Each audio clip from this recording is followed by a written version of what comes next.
and welcome to today's My Games Recruitment Show, where we are going to be talking all things recruitment tech. And we have a great guest today, Richard, who's going to explain the tech that we need and how to make the most of it. But before then, I've got to introduce the man, the myth, the legend, the man of 100 Hawaiian shirts. It's Mike Ames. This is my golfing shirt, actually. These days, I do struggle to find golfing partners. I don't know why, but there you go. Right. And yes, I'm feeling a bit kooky because I'm going to my holidays tomorrow. So, my last day. Anyway, so, right, RecTech. I've been so looking forward to this because some of you may not know, started my career in tech many years ago in 1978, actually, which is before everybody else watching this broadcast was born, which is a bit sad, but there you go. Anyway, so, and the reason I wanted Richard to come on is two reasons. First of all, there is a plethora of tech out there, a bewildering amount, really. So we need someone to cut through that for us. But also, when I started out, it's about 1980-ish, I think, I remember being in a lecture, and the lecturer said, they don't use a lot of the tech that we write for them, where you said programs in those days. And he said, well, what do you mean? Well, they don't. We write it, we produce it, put it into production, they don't use it. And I thought that was nonsense. But actually, it's entirely true. So we also want to know how we can get the most out of the tech that we already own. So we're going to cover those two things off. And at the end, get a little 5 minutes on AI. Richard's going to share with us some of the things that he sees happening out there. So there's lots to talk about. So let's bring our guest on, shall we, Kirsty? Ta-da! Hello, Richard. Hi, thank you for having me. Hello, Richard. Welcome. No, thank you for being on the show. Could you just share with the audience a little bit about yourself before we kick off properly? Absolutely. Yes, I'm a former IT director for a very successful recruitment business. I left that business back in December and started my business called Consulting in January to help recruitment companies on their journey, either making the most out of the technology stack that they already have, but also helping them and advising them on any new technology investments and training and business strategy that they might be looking for going forward. All great stuff and all very much needed, I think. Okay, fantastic. So, Richard, we're very excited now. Just for everybody watching, if you have any questions, if you want to try and stump Richard or stump Mike, which might be a little bit easier, feel free to put any questions you've got. I'll bring them up for Richard as we go through. But to get started, let's talk about what people can do with their current tech stack that's just going to make it more efficient. They're going to get more from it. Can I put a context on this first, right? So going back to what I was saying earlier, this has never changed. What, 50 years ago, whatever it was like this, and it's still like this now, right? And I think there's a lot of tech out there that's not used. I read somewhere recently, and it's a really good piece of research by Pendo Group, I think, and they said that only 20% of a software app, a product that you have, is the features are likely to be used all the time. The other 80% not used at all or sporadically. To give you a silly example, did you know in PowerPoint, when you were doing a PowerPoint presentation, with your PowerPoint screen up and you're sort of wandering around in front of it, if you go to the keyboard and type in a number like 27 and press enter, it will take you to screen 27. Right? It's just a little feature. I find it very useful because I can remember the numbers. Now, that's a feature that most people wouldn't know. In the same way that if you press the character B, the screen goes blank. If you press it again, it comes back. Now, these are silly little features in a PowerPoint, which we all know, right? There are a gazillion features in all the software that we have that isn't used. So my question for you, Richard, is what can we do to get people to use the tech that they already have? I mean, I think it's really important that you know what you're purchasing at the point at which you purchase. If we use the Microsoft Suite, for example, a lot of people will buy the business version, the business standard or the business premium version, and then they might go off and go and buy a Calendly, for example, and then pay another subscription for that. But most people aren't aware that they've already got the MS Bookings function as part of that Microsoft Suite, which is links directly to your calendar. You can add payment modules and things like that to it as well. And you can have multiple versions of this. So if you are spending 20, 30, 40 pounds a month on your Microsoft Suite, you can save yourself another 20 quid on your Calendly just by using the suite that you've already got. It's getting beneath the surface and really understanding what you're buying is a lot of what I try to. Can I ask you a question on that then? Right. So when I was a boy, we used to write out requirements definitions. And the requirement definition, if we were developing software, went then to the designers to start to build the software, get the users to sign it off, and then we would build it. If we were buying a product in, then that requirements definition would be like, how can I put it, sort of a wish list, really, that we would then mark all of the software products up against. Does it have this feature? Does it have that feature? And so on and so forth. So that not only did we know what we were buying, the features that we were buying, but also we could judge one product against another. Do you think people, I know that sounds a bit overkill, but we're looking to try and make the most of the products that we have. Should people really list out the features that they're looking for in their tech suite and then check those against products when they look at them, or is that overkill? I think it depends on who's making the purchase, really, and how their brain works when it comes to purchasing things like this. I think that's sort of very an individual approach. We're very fortunate now insofar as we live in a SaaS-based world, so everything we buy now is subscription-based, and with that you get evolution. You get a much more frequent evolution of those products. So back when you probably started, Mike, you would buy a 1992 version and then we need to buy the 1993 version, that kind of thing. Now it's a constant evolution, so what you purchase on the 1st of January might not be the same product suite that's available to you on the 1st of June, for example. So I think it's really important that you keep on, or try to at least keep on top of what's happening, and don't be afraid to spend that extra 5 minutes when a new features email comes in, just double checking what it is. And you see it, don't you, on Google? Every now and again I log into Google and we're trying to get somewhere and it takes me to this is new, this is the latest thing, and I watch it now. I actually do watch it. A lot of it is gobbledygook to me, of course, but I'll watch it anyway. So I think that's a very good point. What else can people do then? Imagine you've got, like, I don't know, a team of 4 or 5 people. You've invested in whatever, like a video software or something, or an interview or something, and you just think, oh man, I don't think these guys are using this enough. What can you do about that? I mean, you're always going to have an account manager at the end of, you are paying someone at the end of the day. So, get them in the room, hold them accountable. If you don't feel you're getting maximum ROI out of the product you've just invested in, find out why. A lot of these products, these providers will offer training solutions or training packages. They don't necessarily have to be at extra cost, but they, a lot of these products owners will provide online webinars for you to join, whether they're recorded or in person. They're always really, really good because you can do them in your own time, whether it be on the train to work or when you're sat in a coffee shop or something like that. You've got a lot more flexibility now to keep on top of these products and train. What about the concept of champions, which we used to use again years ago when we were doing really big implementations, right? Too many people to train effectively or manage. Obviously, you can do that in a smaller team, but we would really train somebody up in a department or a team, so that, and they were usually the person most enthusiastic about the product in the first place. They were buying into it and contributing to the requirements definition and so on and so forth. But they would become the champion, and it was their job really to be the first port of call to people going around. And the really good ones would be saying to people, like, proactively, oh, have you tried this? And have you done this? And if you do this, this happens. And we found that the absorption and adoption was much higher when we had a really good champion in a team. And if you've got 2 teams side by side, one with a really good champion and one with a not so good, you could just see the difference in the adoption. Do you think it's worthwhile, if you're the owner of a business, either appointing or perhaps being yourself a champion of the product?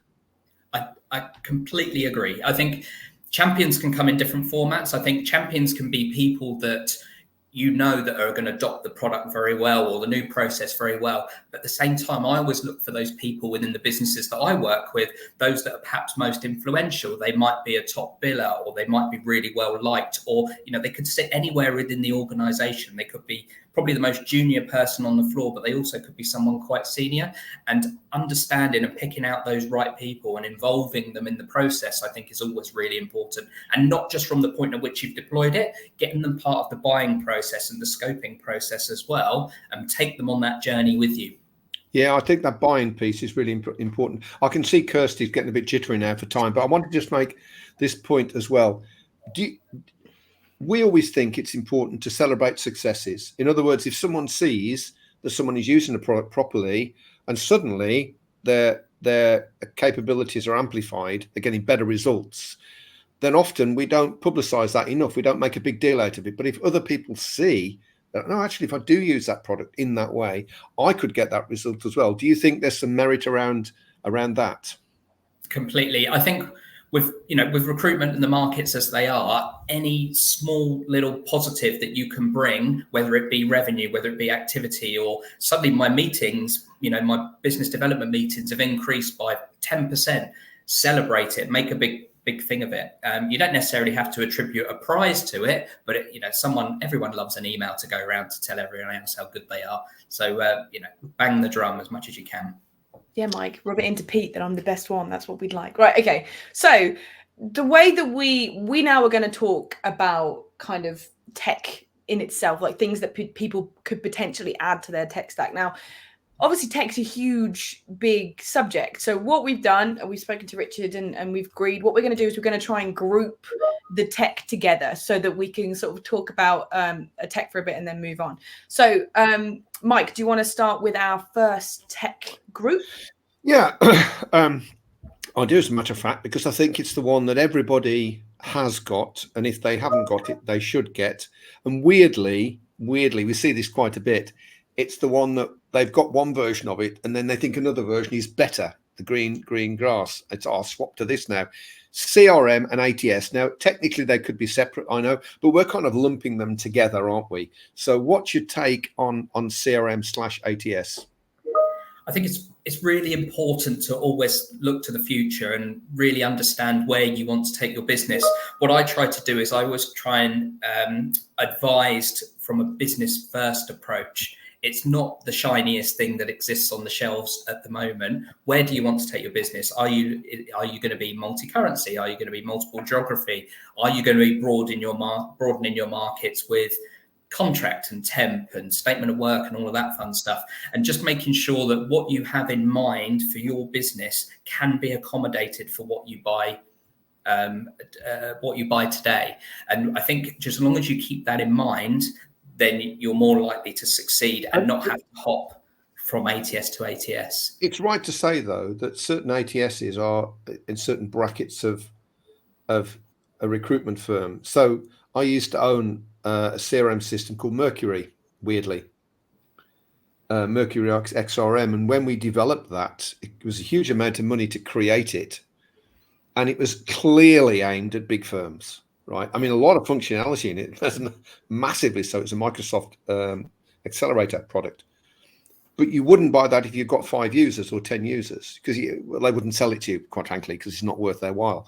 So there are products in certain bands, aren't there? So my question is, if you were a solo or you just got going, maybe a couple of people or something, can you share with us some of the products that people perhaps should be looking at in that band? And then we'll look at the next band up and see what you've got to say about that.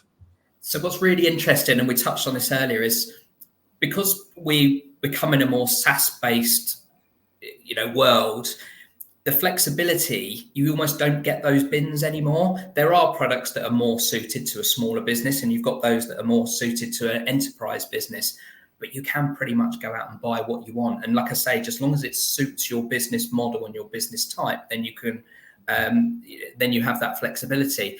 I've implemented products like Firefish and Job Adder into relatively small businesses, but they're still being used today in the 50, 60, 100 plus category. Same with your Bullhorns and your Vincherries as well. Those big players, they can be used as broadly as one person startup businesses right up to 300-400 person, more sort of enterprise.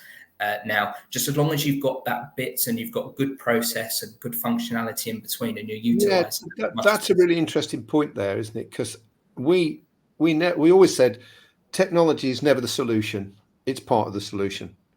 And you're also going to need some processes. You're going to need some people, obviously. Good training. Some good training, monitoring and management to make sure that it's being used properly and continue to be used properly. It's a whole bunch of stuff, isn't it, that's mixed together. And the tech is one of those things. And I think as soon as anyone thinks that tech is the answer, they're already making the first step towards a mistake, because it isn't. It never has been the answer. You've got to have everything else and make the whole thing work together, haven't you? Don't be afraid to evolve. What you set up on a Monday might not be as relevant on a Tuesday. You don't have to stay in that bin and just, do it for the sake of doing it. Don't be afraid to change some of your fields, change some of your processes. Revision is really important.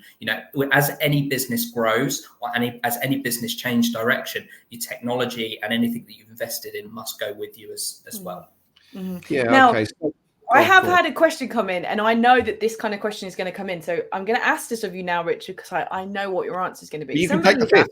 You could take the fifth. Tom has asked thoughts on Loxo, and I know that people are going to ask you specific questions on specific technology. So kind of what's your opinion on this? I mean, that's a really difficult question to ask, because I support companies that have Loxo in place, and they are very successful with it. I will always go back to, and I'm sort of skirting around this a little bit, but I always go back to, in what environment would you put a Loxo? What environment would you put any of these softwares? I can't really give a personal opinion on an individual product. A lot of these products have some really good things about them, and a lot of these products have have things that they can improve on. I would always look at the business first and then make the recommendation afterwards to make sure that you got maximum ROI off of anything. Can I just add to that, right? Which is some months ago now, you could probably find it if you looked. One of my clients said, "What do you know about Loxo?" Weirdly. And I said, "Well, not very much. I mean, I know people that use it and they seem okay with it, but I've got no specific opinion." So I put a post up for him anonymously. I didn't say it was for him. I said, "One of my clients is interested in taking Loxo. Can you give me any feedback?" And it was a weird thing, really, and that's something you can do, because people were very, very forward in putting stuff on there. And one guy said, "Look, you should ring me up," and put his telephone number on there. And my client rang him up, and because of that call, didn't take Loxo. Now, it wasn't a problem with Loxo per se. It just that something he wanted to do. This guy said, "I don't think they do that very well at all." And so he went somewhere else. So I do think it's worthwhile speaking to people that use products that you want to buy. I think there's no harm at all in doing that, because it could just be that Loxo is perfect for you, or Firefish, or whatever it is. But it's a good idea to talk to people and get an idea of how they're using it and what's working for them. Perhaps you're still not going to be able to give it a 100% tick, but it gives you an insight, I think, as my client found. So what do you recommend that people do actually speak to existing users? Absolutely. I mean, we're a world where we look at reviews, Google reviews, TripAdvisor, all of that fun stuff, Trustpilot, get beneath the surface on those. And it's very easy for a lot of people to share their negative experiences with certain things. Try and look through that and try and draw some of the positives. Recruitment is a very incestuous business. Everyone knows everyone in every space. Don't be afraid to pick up the phone to a former colleague, and that may have gone off and started on their own and gone, "Well, how are you using this?" There's what I've learned over the last sort of 9-10 months of operating in my business, that people are willing to talk and answer questions. Don't be afraid to drop an email or something like that. People will speak and will give you an honest opinion as well. And if they operate in a very similar space to what you and your business are looking to, then that is golden. Yeah. Absolutely golden. Okay. I think so. And I would say this as well, because we've done it a couple of times for people. If you are working with a third party, it doesn't have to be a consultant like we are or anything, but someone that can post something on LinkedIn anonymously and not mention you, you can get some really good responses. And I say I've done it a few times now for people about certain bits of tech. Can anyone tell us about this, that, or the other? Get some really good responses that then you can sometimes follow up on, and privately, which I think is quite useful. Mike, I'm going to interrupt because I do want to move on to other texts, but we've had the same question twice, so I'm going to bring it up to you, Richard.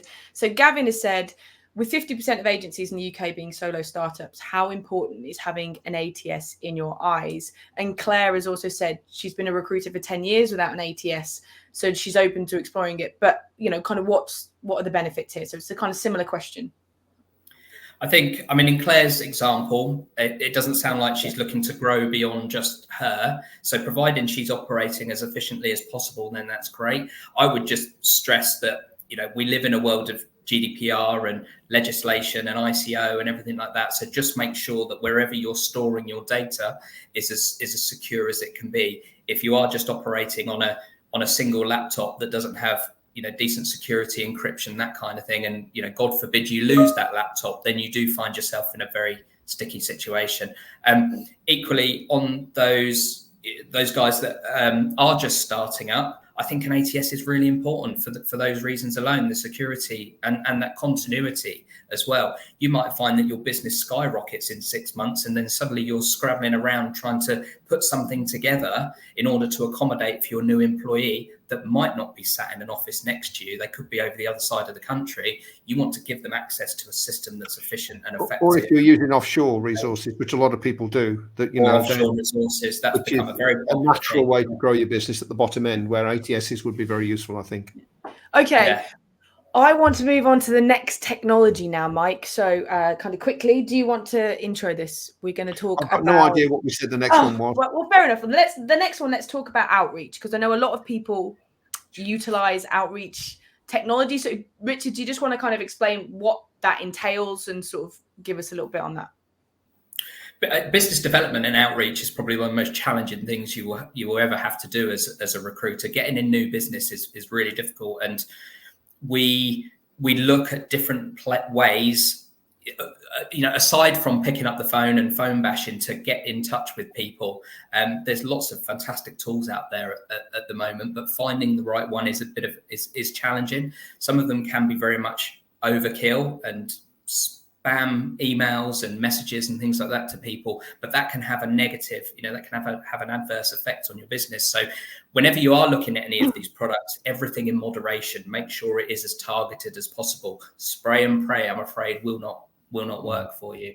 I personally use a couple of outreach tools, automated outreach tools.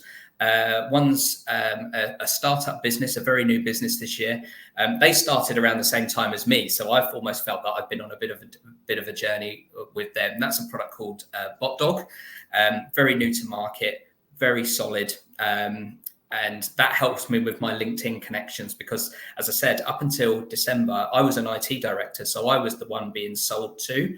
So, and then now suddenly I'm in a situation whereby I have to sell myself and my services to people. So my LinkedIn network, for example, was completely on the wrong side of the fence, and I had to develop that and build that myself. And having an outreach tool, an automated outreach tool, really does help with all of that. Well, we use a Phantom Buster. Some of our clients use Dripify.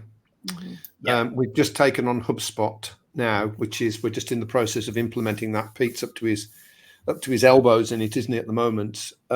So I think there are some very good tools out there, and of course you've got the Source Whale, and you've got the old-fashioned MailChimp and all these other things you can use. But I think you made a very important point that recently, over the last few months, the business development has changed, and we all know this. Demand has dropped. The number of people kicking around looking for jobs has gone up a little bit. And using automated emails for BD, we wouldn't recommend that at all now.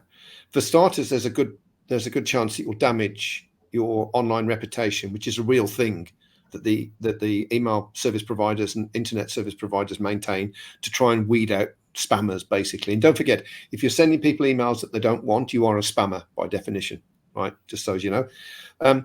If you're targeting candidates, that's fine, because they'll probably open and read what you send them if they're looking for a job, so that's okay. The other thing to be aware of, if you're getting really big open rates on your emails, very often if a company's firewall or spam checker opens an email to check it, then the auto mailer doesn't know the difference. It thinks that has been opened by the recipient, and it hasn't. So you can often have very high open rates, but really the recipients haven't seen it at all. And if you put a sequence of emails together based upon somebody opening or not opening an email, get yourself into all sorts of trouble. So my opinion, if I were you, I really wouldn't use automated emails for that, because you're going to make no end of trouble for yourself, I think. Yeah. Okay. So that does sort of slightly link to the next one, which is emailers, like MailChimp or what's the other one? I can't remember off the top of my head. So like, does an outreach on LinkedIn sort of replace a mailer? Do you even need them nowadays? I think that there's always a place for different products, and I feel like I'm a broken record here, but it comes back to your business and how you operate your business and the markets that you work in as well, I think, really important. Some markets, some industries are more receptive to email campaigns, and others operate more on the LinkedIn platform or any other platform that you're working with. So I think try and focus on your target market and make sure that you really hone in on what works in that. I think that's very good advice, because if you're targeting high value clients, just think of it this way. You've got a high value decision maker. So you've got to basically get an email through. They've got to read it and think, I don't know this person at all. I've got a bunch of agencies anyway. My vacancies are going through a PSL, but you know what? I think I'll still respond to this email and say, come and talk to me. Not going to happen. Not going to happen. Or if it does, it's going to be once in a blue moon. Different when the market was buoyant. That's a little different then, because existing suppliers are letting people down because they can't find the candidate. So people think, oh, I'll just give it a go then. Why wouldn't I? But in this market, it's counterproductive. There are much better ways to start a conversation with someone rather than email. That's for damn sure. But it is interesting. Now, I know we've got quite a few questions coming up that we won't be able to answer now. Richard, can I ask you, when the show is over, would you be okay to go in and answer some of the comments directly on LinkedIn? Obviously not immediately because you're on client side today, but later, would you be able to answer some of those questions that people are asking that we don't have time for in the show? Absolutely. Yeah, definitely. Yeah, okay. Because as Gavin said, we could have had a whole afternoon show with you, Richard, but unfortunately we never now. So I do want to move on to the next one, which I know a couple of people have mentioned, which is note takers, because nowadays, you know, most things you talk about stuff and you want to be able to use it. So note takers, kind of, what can I use it for? Like, why is it a benefit to me? And any ideas of ones that you could sort of recommend? I love note takers. When I started my business at the beginning of the year, and everything that I do within my business, it requires a high level of detail. And I had notepads coming out my ears, and I was carrying them all over London and everything like that. Oh, I'm with client X today, so I've got my notepad. Now I don't use one. Now I use Fireflies, and it will transcribe my calls. It will give me all my action points. I could even set it so it's shared with other people within the meeting. I mean, I don't even carry a notebook anymore. It's absolutely brilliant. And anything that you can do to take away some of that more laborious admin, the stuff that nobody really likes to do, and the stuff that you can get wrong. And this is one of the things that I noticed is I was spending so much time with my head down, and the poor people on Teams calls were looking at the top of my head for most of my calls. There were things that I was missing, and I was aware that I was missing because I was trying to scrabble it down. And we talk so much faster than we write. That a note taker like a Fireflies or a Teams Premium or something like that, with that transcription and that analysis and those action points, will just save you so much time. We've been using Copilot, which is a Microsoft product. Obviously, it's embedded. Yeah. Which we were using another one, weren't we, Kirsty? I can't remember what it was now. Actually, what was that? Otter. No, it was not. It was another one. Might have been Firefly, actually. I can't remember. But we used something, and then we tried Copilot, and it's really good. It kind of integrates into everything. Pops up when you're doing PowerPoint presentations and a whole bunch of stuff. So I really like that one. It's about 300 quid a year, I think, or something. And the other one, which we're starting to look at, is one called Quill. I haven't got the spelling of that. I think it's QUIL.ai, which is very good. Fathom, yeah, it was Fathom. That's the one. Yeah, thank you, Gavin, for that. But Quill seems to be a step ahead. We're not recommending it or anything because we've not looked at it properly, but it's been really, really good. So there's lots out there, but I think it's safe to say, do you not, Richard, that you should have something, whatever you choose, you should have something now in place. Definitely. And just as we started this call on, is make sure that you're not already paying for something as part of the suite that you've already purchased. You suggested Copilot. There are other versions of that within the Microsoft suite. You've got Teams Premium. Some people might have already signed up for that, so you might already have it. It might just not have been enabled. So definitely have a look at what you've already purchased. Fantastic. Thank you. Okay, Mike, I believe it is now time for a message from our sponsor, which isn't us. It's very exciting. It's still very exciting. No, it isn't us. Very exciting, is it? Yeah, okay. Right. So if you are growing a business, whether it's perm or contract, one of the things that you need to do is to manage your cash. Contract, it's obvious. If you're going to grow with any kind of pace and not worry about where's the money coming from to pay all these contractors or these temps or these interims, you're going to need a finance company to back you on that and be very flexible to work in the way that you work. Increasingly, though, people are making perm placements and want to get the money earlier than the client wants to pay it. So both of those come down really to having a finance partner in the circle with you. Our sponsor is Giant Finance, and we work with them because we believe they're very flexible and they're very supportive of recruitment companies, no matter what size they are. So if you'd like to learn more about the options from Giant Finance, or would perhaps like to see their back office offering as well, then you'll find a link in the description for this show that will point you in the right direction. And what's the harm of asking and finding out is what we say. So Giant Finance, thank you very much for partnering with us. Indeed, very exciting. Okay, so I want to bring up kind of the sort of the final one really, which is video, because a lot of people say, you know, there are things like might mention like Odro and stuff like that. Then there's video using it like something like this, like StreamYard, which is a real big advantage to us. So Richard, where do you think video fits, and is it as important for a lot of people? I mean, if we're talking about like video meetings, then I think, you know, the biggest player in the world now is Microsoft Teams. I think historically a lot of these video platforms, certainly they came to the forefront during the pandemic and have been on a huge development run ever since. Teams has always been my go-to, but equally I have Zoom and I use Google Meets as well. I mean, a lot of these products are free, still free. So try and maybe not to have too many, but try and accommodate for your clients and things like that. If a client prefers Google Meets or Google Hangouts, whatever you want to call it today, then perhaps steer towards that for that particular business. If you know that they're a Zoom customer, perhaps go towards there. If it's the difference between you getting a call and not getting a call, then definitely use it. If we're looking at things like video interviewing tools, then Odro has always been a favorite of mine, and they also offer Odro also offer a product called HireDeck as well. And if you can combine the two, HireDeck isn't a video platform, but it also helps with CV sends and things like that. It generates a profile and a portal for the client to log into. Combine that with the Odro platform and the video interviewing piece, and you've got a nice, solid, robust CV send and profile interaction tool for the client as well. In terms of BD,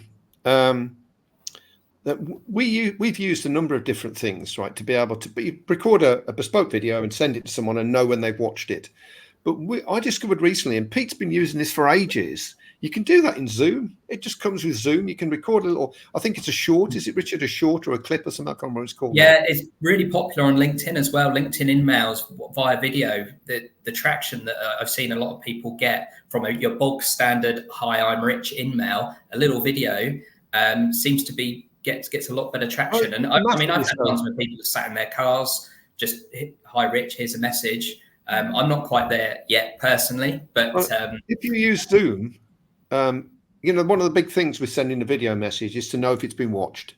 That's the big thing with it, right? So, and there's a load of products that will tell you that, but you have to pay for it normally. But Zoom just does it. It just says, "Oh, well, this was watched." And I think if you're using it to produce bespoke products, bespoke messages, in a video, and you want to send it to someone on LinkedIn. I didn't know you could put LinkedIn in mails. I know you can send it on a LinkedIn message, but I didn't know. That's a new one on me. I didn't know you could put them into InMails, so that's quite new. But I think if you want to know if someone's watched it, you can just use Zoom. It's absolutely fine.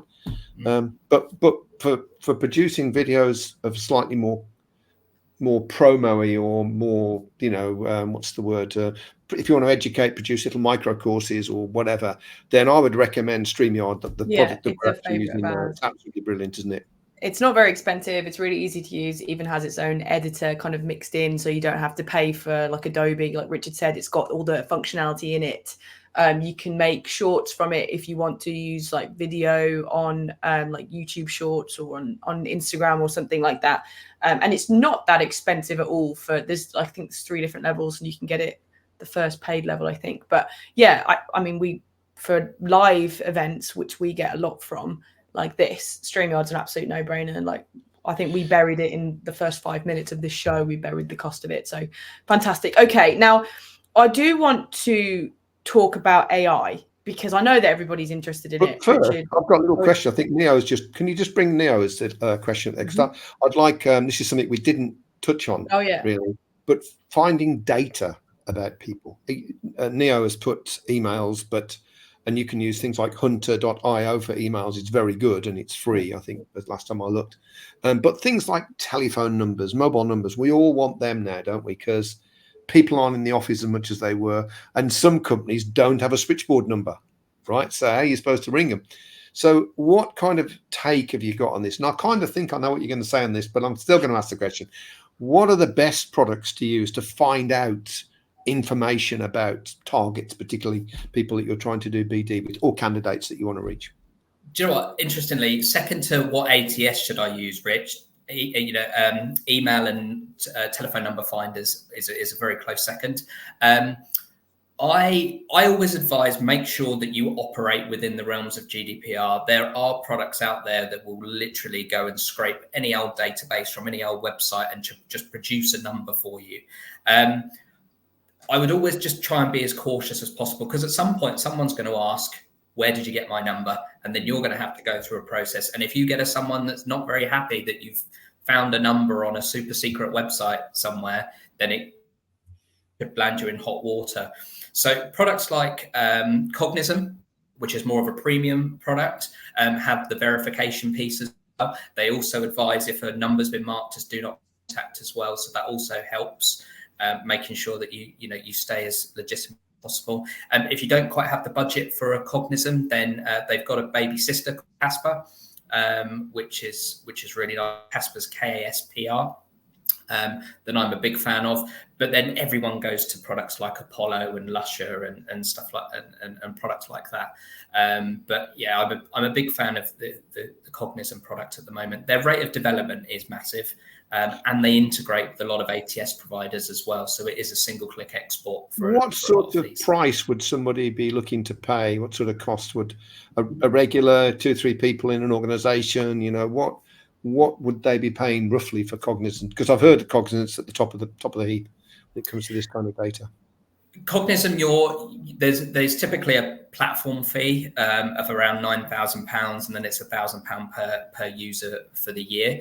There are ways around that. I mean, I'm not promoting my services here, but if you come through a partner like myself, I can help with that pricing. But equally on the more budget end of the scale, if you like, a Casper starts at around $50 per user per month. There's obviously there's a limited number of features that you get compared to one of the big players like Cognizant, but equally they're really good products. And as we said before, the rate of evolution on how these things operate is so much greater than what we've been used to. Suffice to say, though, that some of these you get like freebies, 5 or 6 numbers or whatever it is a month. Pretty much worthwhile getting those anyway. I think if it's free, why would you not? Yeah, why would you not? You've got to trial it before you go, get your feet in the water. Give it a trial first and make sure it's right for you and doing what you need it to do. Okay, I like that. Okay, now very quickly, because we do have a hard stop today, Richard has to run off. So AI, Richard, talk to us about AI and the wonders of it, how it's going to completely revolutionize my business so I can just make money without having to get out of bed. AI comes to us in recruitment in various different formats. If you want someone to reformat a CV for you using AI technology so it hits your corporate brand, or even your client's brand. If you've got clients that prefer cover sheets, there are fantastic products out there that will do that for you very quickly.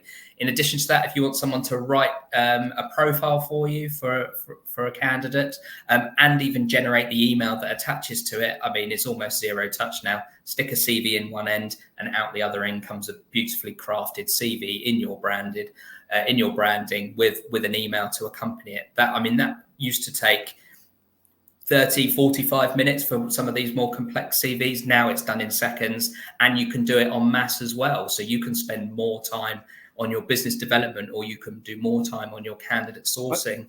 Just on that, very quickly, someone told me the other day, they said, we've got AIs now that look at CVs. Okay, and we're going to be looking at this later in the year, right? But a lot of these AIs are looking at CVs that another AI has written, which I think is a bizarre situation. So you've got an AI looking at something that an AI has written, and humans just aren't involved at all, which I just think is ludicrous, really. But that's the life we're going to, isn't it? Yeah, that's where we're moving now. Yeah. Okay. I think when we're looking at AI and automation, one of the biggest things that we always share is if you had a personal assistant, if you were fortunate enough to have a personal assistant, what would be the first things that you'd get them to do? List out those top 10 things. And then when you're looking at investing in an AI product, how many of those things does that AI product tick in terms of those boxes? We all have things in our businesses that we don't like doing. And if we can get something else or someone else to do that for us, then we're definitely going to take that. So we can focus on the fun stuff, the more profitable stuff, the stuff that generates ROI for our business. That's where I would just focus. A couple of things on that for people. On the 22nd of October, the show is going to be based on AI. And I'm going to be rung up live on the show by an AI that's going to interview me. So I'm going to have my telephone next to the microphone here, and the AI is going to ring me on the mobile, and I'm going to be interviewed, and you can hear what the AI is saying, because the one I've seen, there's loads out there. The one I've seen was amazing, really, when it interviewed people. So watch out for that.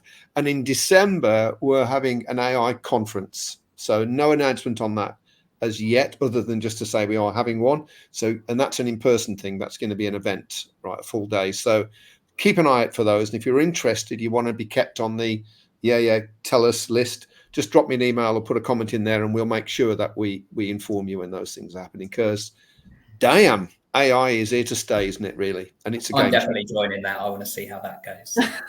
It's a game changer, man, because I tell you, we've been looking at it, we've been researching it heavily recently, because we want products to talk about specific products and what they can do. And first of all, I'm just amazed at the number, but they're all based on chat pretty much anyway. So I'm amazed at the number out there and the things that they can do. It's like, wow, I did not know, like ringing me up and interviewing me. She's like, the guy said, yeah, we can do that if you like. Woo, okay, let's go for that. So I think AI is a game changer. We are very excited, Mike. I am going to have to stop you there because you're getting overexcited and you're going to ruin the show in a month. So calm you down. So what I'm going to do is in a second, I'm going to do what we always do in the show, and I'm going to come to Richard and see like what his top tip is. If you want to get on control of your recruitment tech stack, what is it you do? So we'll come to you in 1 second, Richard. But before then, Mike, the next show that we've got, which is on the 8th of October, which also happens to be my birthday, guys. So come and say happy birthday to me. But we have a great show about starting a contract desk, don't we? Yes, we do. And we can bring that up probably if we wanted to. I don't know if we're awake. Yeah, there you go. So we are going to talk about contract business. So if you wanted to start up a contract desk from scratch, Tom Giles is coming on. He runs, it's only small, combination of perm and contract, but the focus is on contract for Tom. I'm going to be coming from the position having grown and sold to reasonably sized contract businesses. I think with combined sale value of about 40 million quid. And Richard's going to come on because he's a finance expert, and he's going to talk about how you find the money. So it's going to be a great show. If you're looking to set a contract desk up, get that recurring revenue, come along in 2 weeks and say hello and happy birthday to Kirsty. Where should they send presents, Kirsty? Where should they? You can send it to Flair headquarters, and I'll make sure I get it. Yeah, if you say Flair headquarters, Solihull, we'll find it. Yeah, absolutely fine. Okay, guys. So we've come towards the end of the show now. What I'm going to say before I go to Richard, if you do want to be made aware of any of the shows that we have spoken about, do make sure to follow the page. The Mike Haynes recruitment page is the page that this video is on. So give us a follow and you'll get updated with all of the new stuff that we've got coming up. Right, Richard, it's that time. People have been watching today's show and they've been thinking, right, okay, what's the first thing that I should do? And I think I know what it is because you've mentioned it a couple of times. But what's the first thing that people should do when getting on top of their tech stack?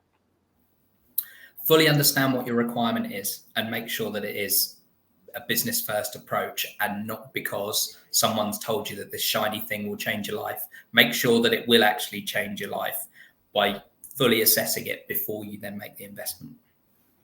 That is great. That is great advice, right? Figure out what you want. Never go shopping for tech with me because I'm going to get the shiniest, most beautiful tech and we'll have that then. Don't tell people that, Mike. They'll come for you. Yeah, well, let's go and buy some tech. No. Do what Richard says. Figure out what it is that you want and then go out there and look to see what's around. That's the right way of doing it. Thank you for that, Richard. Thank you. Okay. Right, we've come to the end of the show. So we've had a load of questions. If I haven't been able to get to them and bring them up, Richard has kindly said that he will answer any that are there. So if you've still got questions now, pop them in the chat and Richard will get to them. But Richard, if anybody's been watching today's show and is still a little confused or kind of wants to understand a little bit more, you have a free checklist, don't you, that people can get access to? Absolutely. Yeah. If anyone's interested in checklist, please drop me a message and I'll fire it over. Perfect. So the best best just to LinkedIn. Just invite to connect on LinkedIn and then put in the message, send me the checklist or something like that. That would do, wouldn't it? Exactly. However you want. Fantastic. Okay. Right, we're at the end of the show. So first of all, I want to say a huge thank you to everybody who's made any comments. So if you're listening, if you're watching or listening to this anywhere other than LinkedIn, there's been a load of comments with recommendations about technology that they use and stuff like that. So really, really appreciate that, guys. Thank you so much for being so helpful to everybody in the community. That's what we like to build here at the Mike Ames Recruitment Show, a lovely community that helps each other. Thank you very much. I want to say thank you to Richard, who's just been incredible. The amount of people who said you could have had Richard on all day for this. So I would have happily done that, to be honest. Yeah. I'm up for that, yeah. And me. So thank you very much, Richard. Thank you. Okay, and thank you, Kirsty, as well, for being the hostess with the mostess, as almost. So let me echo that. Thanks very much, Richard.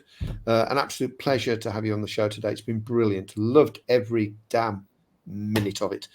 And I know you have to go now, but we'll see you all in 2 weeks' time for those people that want to start a contracts desk.